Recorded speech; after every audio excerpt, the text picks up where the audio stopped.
to take two 16-inch cake boards together, one with the corrugation going this way and one with the corrugation going the opposite direction, just so that this board is stronger. So I'll just tape it in 4 places, and I'm going to cover it with black florist foil.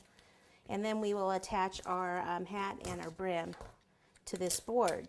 Always make sure you cut your corners off like this. A lot of people tend not to cut these corners off, and it makes it just harder for you to cover the cake board.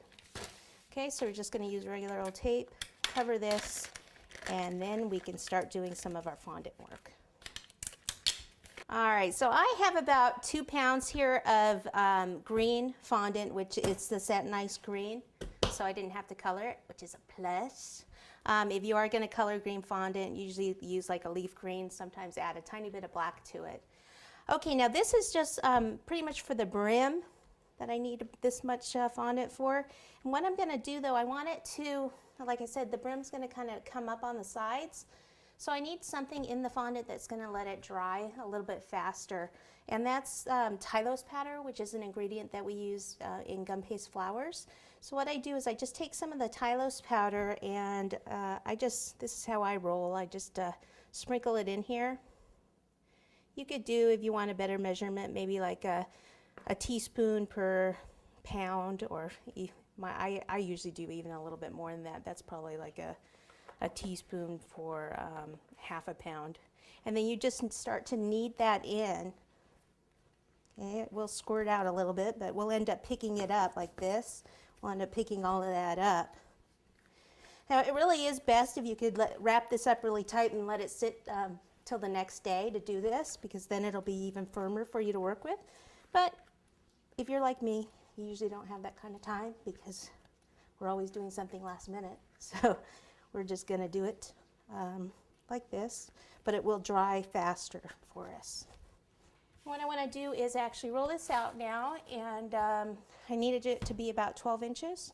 So I'm going to roll it out and roll it over here and then place it up over onto this and then cut it. I just prefer rolling it out on the counter. Okay, so I've kneaded that up. Just kind of get it in circular motion. Put some either cornstarch or powdered sugar down. This is cornstarch. And rolling pin.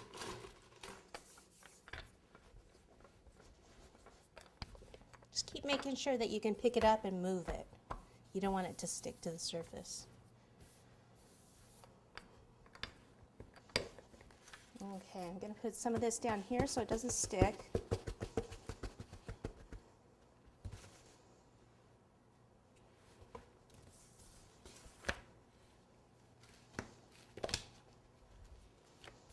Okay, so if you have a 12-inch board, it's easy. Just put the 12-inch board on there and cut it. But I only have 14 and 16 with me, so we shall just do it this way.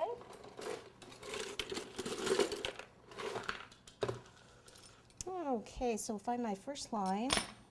There. Okay. So right.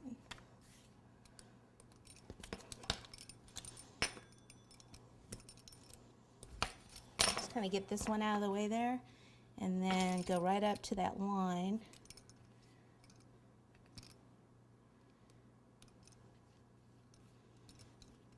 And if you just cut on the opposite side on the inward part of the line, then you can see where the line is.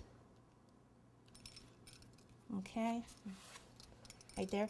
And don't worry if you don't get it perfectly straight here, because we can still at this point kind of stretch it.